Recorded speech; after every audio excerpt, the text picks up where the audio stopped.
En naviguant dans les eaux inexplorées du vieillissement, j'ai découvert que les véritables menaces n'étaient pas seulement des problèmes de santé, mais les luttes silencieuses de l'isolement et de l'oubli qui se cachaient juste au coin de la rue.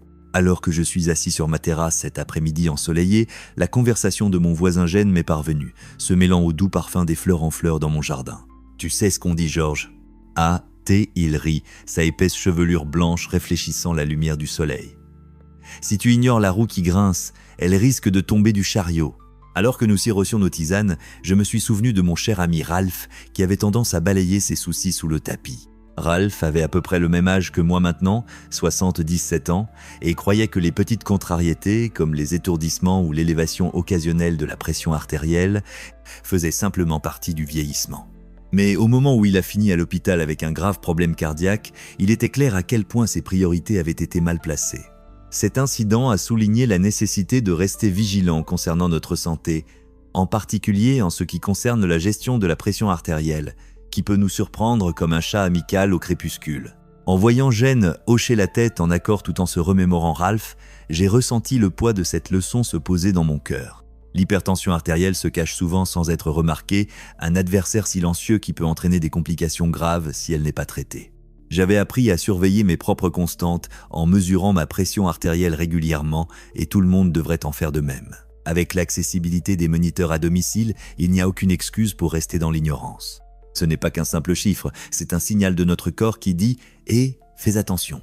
Des ajustements dans l'alimentation comme réduire l'apport en sel, adopter une routine d'exercice régulière, la joie d'une promenade l'après-midi dans le parc, ne sont pas juste un plus, mais une partie cruciale de notre boîte à outils pour la longévité. Plus nous agissons tôt, meilleures sont nos chances de vieillir gracieusement et en bonne santé. Alors que je poursuivais ma conversation avec Gene, le sujet a naturellement dérivé vers un autre danger pour la santé qui passe souvent inaperçu, l'isolement social. Tu sais, Georges, il réfléchit en tripotant son leurre de pêche adoré. La seule chose pire que la mauvaise santé, c'est la mauvaise compagnie ou pas de compagnie du tout. Cela m'a certainement touché. En vieillissant, le monde a tendance à se rétrécir, des amis et des membres de la famille chère peuvent déménager et parfois, nous perdons simplement le contact. J'ai vu cela se produire avec de nombreux adultes plus âgés, comment l'absence d'interaction quotidienne peut conduire à des sentiments de solitude et de désespoir. En retour, des études ont montré que la solitude peut avoir des conséquences sérieuses sur la santé physique, aggravant souvent les problèmes cardiovasculaires et même affectant les réponses immunitaires. Il est crucial de nourrir nos relations, que ce soit par des visites quotidiennes, des appels téléphoniques ou même des rassemblements communautaires, car ils apportent non seulement de la joie, mais aident également à améliorer notre bien-être mental. Mavis, toujours l'avocate de l'engagement social, avait sa propre interprétation de ce sujet. Arborant sa blouse florale vibrante, elle annonça « Si le rire est le meilleur remède, alors une salle pleine est la pharmacie ». Participer à des événements locaux ou simplement se rassembler entre amis pour un thé peut avoir des effets profonds sur notre santé.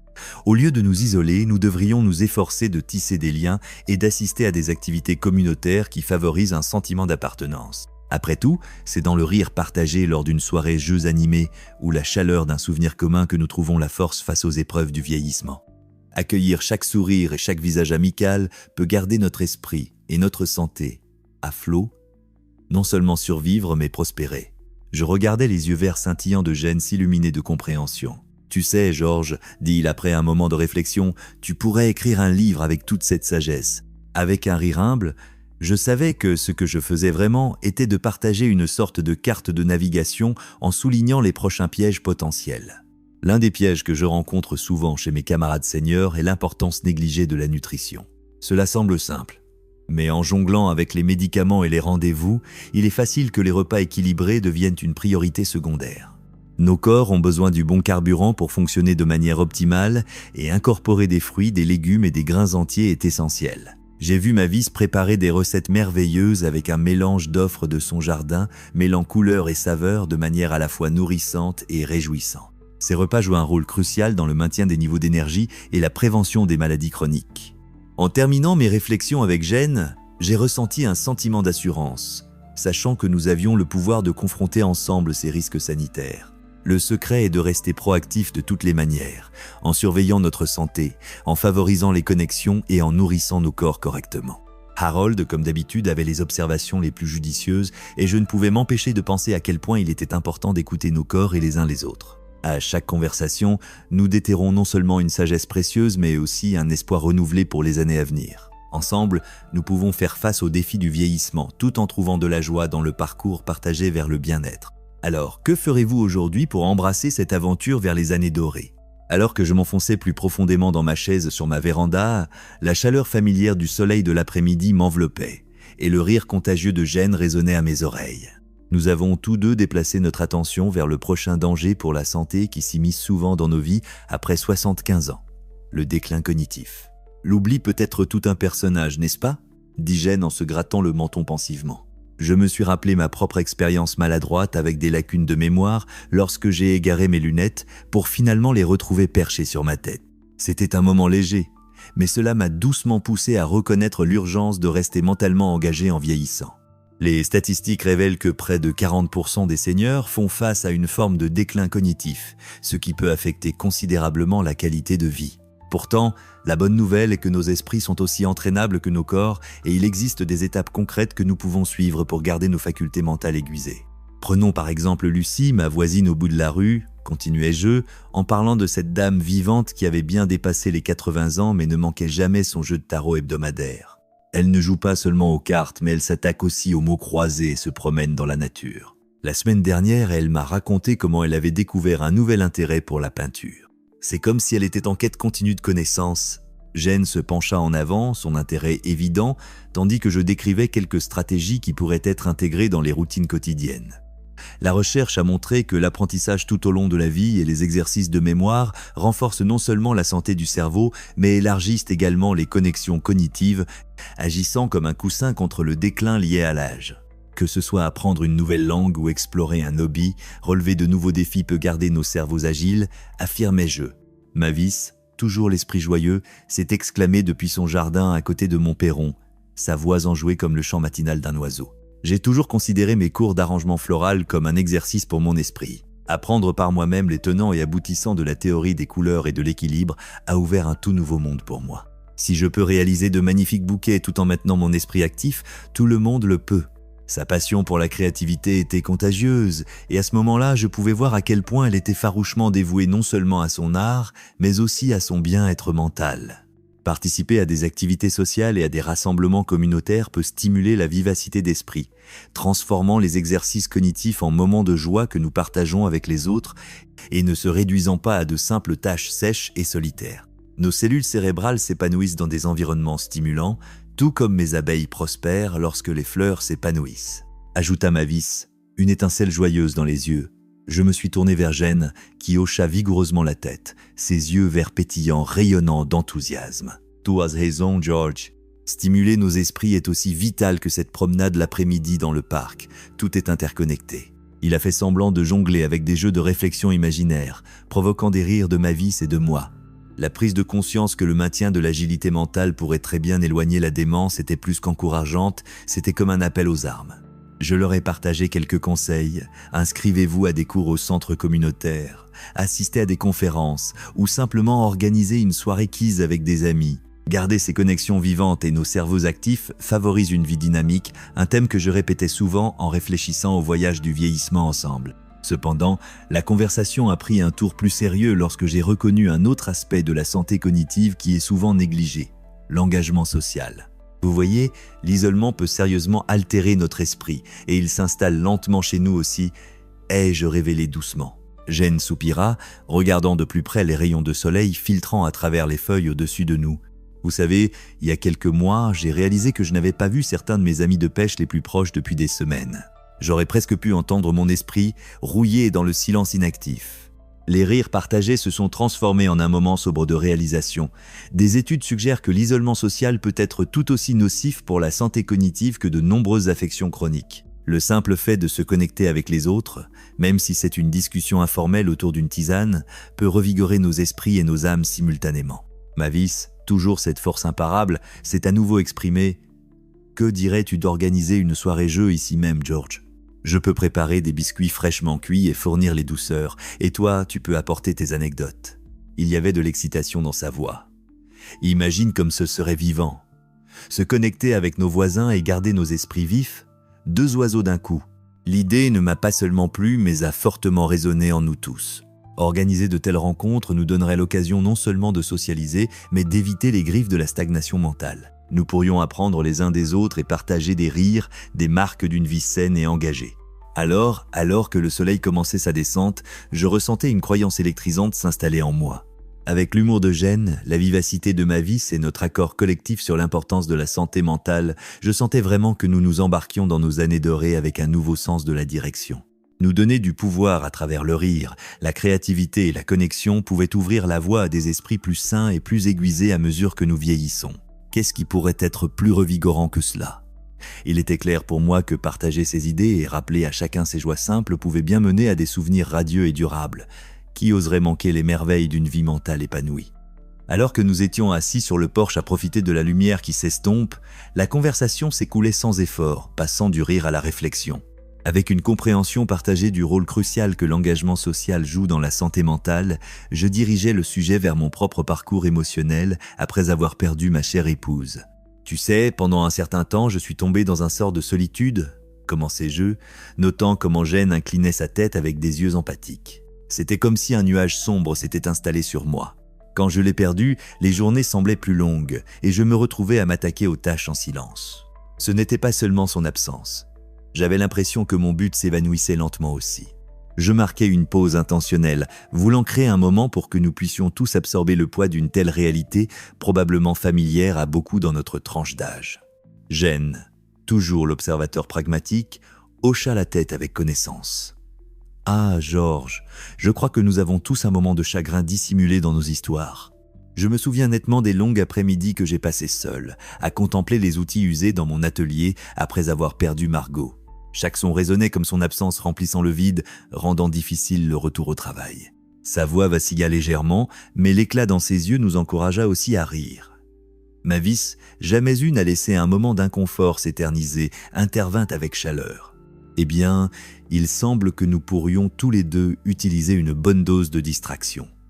Que diriez-vous de notre prochain projet artistique qui transformerait le chagrin en quelque chose de beau ? Souvent, je trouve que cela aide. Imaginez juste comment ces énergies peuvent s'exprimer à travers les couleurs. Chaque coup de pinceau pourrait raconter nos récits. Cela m'a ramené à ma petite fille Lily, qui m'avait récemment montré les merveilles de la technologie dans sa quête pour m'empêcher de me sentir isolé. C'est drôle, j'étais catégorique sur le fait de rester éloigné des écrans, racontais-je en souriant à ce souvenir de ma réticence. Mais Lily a insisté pour que j'essaie au moins. Elle m'a aidé à me connecter en appel vidéo et en un rien de temps, je participais aux réunions de famille depuis mon salon. La simple pensée de son large sourire apparaissant sur mon écran illuminait la pièce autour de nous. Nous avons commencé à partager non seulement des moments de joie, mais elle m'a également introduit à des groupes communautaires locaux en ligne où les gens se retrouvaient pour discuter d'art, de livres et même de soutien technique. C'est incroyable comme se connecter virtuellement peut ouvrir des portes que nous ne savions même pas qu'elles existaient. C'est merveilleux, Georges. Cela prouve juste à quel point la technologie peut être une bouée de sauvetage, répondit Mavis avec enthousiasme, sa blouse à fleurs rayonnant d'énergie. Tu pourrais inspirer d'autres personnes à essayer aussi. J'avais rencontré de nombreux amis plus âgés, réticents à l'idée d'utiliser la technologie, se sentant souvent comme s'ils avaient raté leur chance à ce niveau. Mais cela nous donne vraiment du pouvoir, m'empressais-je d'exalter.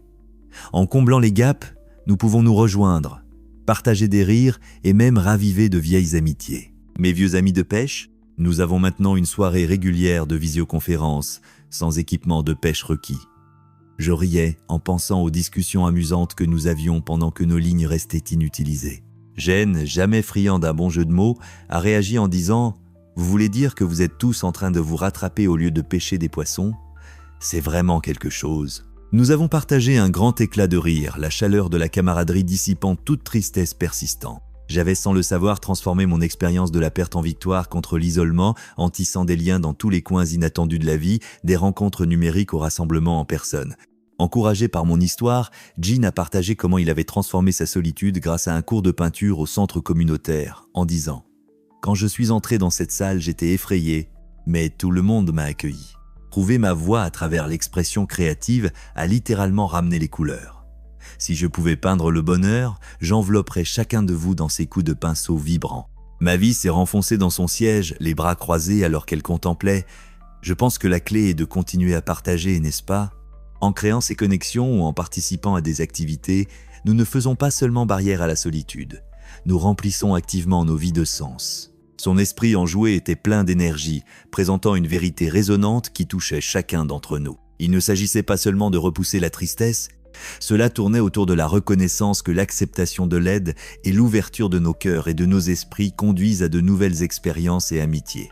Je me suis senti revitalisé, réfléchissant à la façon dont l'acte d'atteindre les autres, que ce soit pour un simple contrôle amical ou une vive rencontre communautaire, évoluait en quelque chose de significatif pour nos parcours partagés. Le soleil s'inclinait, projetant une nuance dorée alors que nous savourions la réalisation de la facilité avec laquelle l'isolement pouvait éroder la joie de nos années dorées. Les rires, la créativité et les conversations que nous partagions ressemblaient à un bouclier protecteur contre la solitude. Avec l'encouragement sincère de mes camarades ainsi que l'esprit persévérant de rester connectés, j'ai reconnu que nous avions le pouvoir en nous de cultiver notre bonheur. Nous devons nous rappeler qu'il ne s'agit pas simplement d'exister, méditais-je, il s'agit de vivre pleinement, avec un but, du cœur et des rires. Alors, que ferons-nous ce week-end ? Rassemblons nos amis, organisons cette soirée-jeu et voyons combien de joie nous pouvons répandre dans l'air comme une explosion spontanée de couleurs. Cette perspective m'enthousiasmait, et il était clair que nous étions bien plus que des connaissances dans ce voyage de vieillissement, nous tissons une tapisserie d'expériences partagées, de soutien et d'amour. Quoi de plus gratifiant que cela ? Alors que le rire s'estompait et que le soleil se fondait dans une chaude étreinte avec l'horizon, j'ai pris un moment pour réfléchir aux complexités de la santé en vieillissant. Un danger pour la santé qui pesait plus lourd que beaucoup ne le réalisaient était l'ostéoporose, qui entraînait souvent des chutes inattendues parmi les personnes de notre âge. Il y a seulement quelques mois, un cher ami à moi, Ralph, est tombé dans son jardin en essayant de planter des tulipes. Une simple trébuchade sur son propre lacet gênant, m'avait-il dit, a entraîné un poignet cassé et un séjour à l'hôpital qui nous a tous rappelé à quel point nos os peuvent être fragiles. Cela a servi d'éveil, illustrant à quelle vitesse un faux pas peut se transformer en quelque chose de plus sérieux. Un moment, Ralph profitait de la vie vibrante autour de lui. Le suivant, il était cloué au lit, relégué sur la touche de son jardin qui autrefois prospérait sous son regard attentif. Avec Jen écoutant attentivement, je n'ai pas pu m'empêcher de partager comment son expérience avec le travail du bois avait influencé mes réflexions sur la prévention. Tu sais, Jen, au cours de mes années de pratique, j'ai remarqué un thème récurrent. Et je commençais, les mots jaillissant avec détermination. Il ne s'agit pas seulement des accidents que nous rencontrons. Il s'agit de préparer nos corps bien avant que de tels incidents n'apparaissent. L'entraînement de force et les exercices d'équilibre peuvent être nos alliés. Toi et moi savons tous les deux l'importance de maintenir des os solides, surtout en vieillissant. J'ai insisté sur les pratiques simples mais efficaces, comme faire des squats ou quelques élévations de jambes en regardant la télévision, des mouvements qui peuvent sembler banals, mais qui sont essentiels pour renforcer notre système osseux. Jen prit un moment, son regard pensif trahissant l'hilarité qui ornait souvent ses traits, et il répondit « Eh bien, je n'aurais jamais pensé entendre faire des élévations de jambes et que cela sonne si important. » Ma vie s'illumina, comme elle le faisait souvent lorsque la conversation tournait vers des actions significatives. Tu as mentionné Ralph plusieurs fois, et il est clair à quel point cette expérience a été marquante. Mais que dirais-tu de combiner humour et nos efforts d'exercice ? Imaginons que nous organisions un bootcamp de l'équilibre. Je le vois déjà. Méthode d'équilibre avec Jen, où tu pourrais montrer ses beaux mouvements, plaisanter, le rire scintillant dans sa voix. L'idée suscita une excitation dans ma poitrine. Nous pourrions créer un cours communautaire juste ici sur la pelouse, peut-être en ajoutant des excursions en menuiserie pour que Jen aide les autres à comprendre la beauté de l'artisanat, tout en rappelant à chacun de s'étirer et de garder leur corps en forme. Ce serait plus qu'un simple cours. Ce serait une célébration de la vie et de la résilience, élevant les esprits et garantissant la santé physique dans le processus.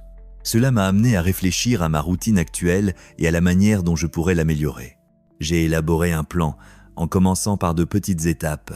Introduire une séance de yoga douce dans mon jardin, ce qui améliorerait non seulement ma flexibilité, mais aussi la connexion avec la communauté. Impliquons tout le quartier. Et je poursuivis, inspiré. Imaginez un rassemblement d'énergie, les rires, les encouragements et les histoires partagées pendant que nous pratiquons un mouvement conscient. Cela pourrait créer de nouvelles amitiés et raviver les anciennes tout en renforçant nos liens ensemble. J'ai partagé ma vision, ressentant une montée d'enthousiasme, et je pouvais voir l'esprit espiègle de Jen briller, se projetant déjà comme notre conférencier motivateur non officiel, peut-être équipé d'un tablier d'atelier et de quelques imprimés floraux réalisés lors de la dernière session de bricolage de ma vie. Le soleil, brillant comme une lanterne qui s'éteint, peignait nos visages de sa luminosité, suscitant la conviction dans ma prochaine déclaration. Ce que je crois véritablement, c'est que s'attaquer à nos dangers sanitaires est porteur de pouvoir, car cela nous unit. Chaque moment que nous consacrons à notre bien-être physique n'est pas seulement une question de survie prolongée, c'est vivre de manière plus riche. Chaque posture de yoga, chaque rire partagé lors des exercices d'équilibre nous rappelle qu'il y a encore un foyer de force en nous. Jen ne put s'empêcher de rétorquer « Je suis partant, Georges. Tant qu'il n'y a pas de chutes impliquées, je ne dirai pas non à partager mes mouvements. » Son humour nous rappelait que, bien que les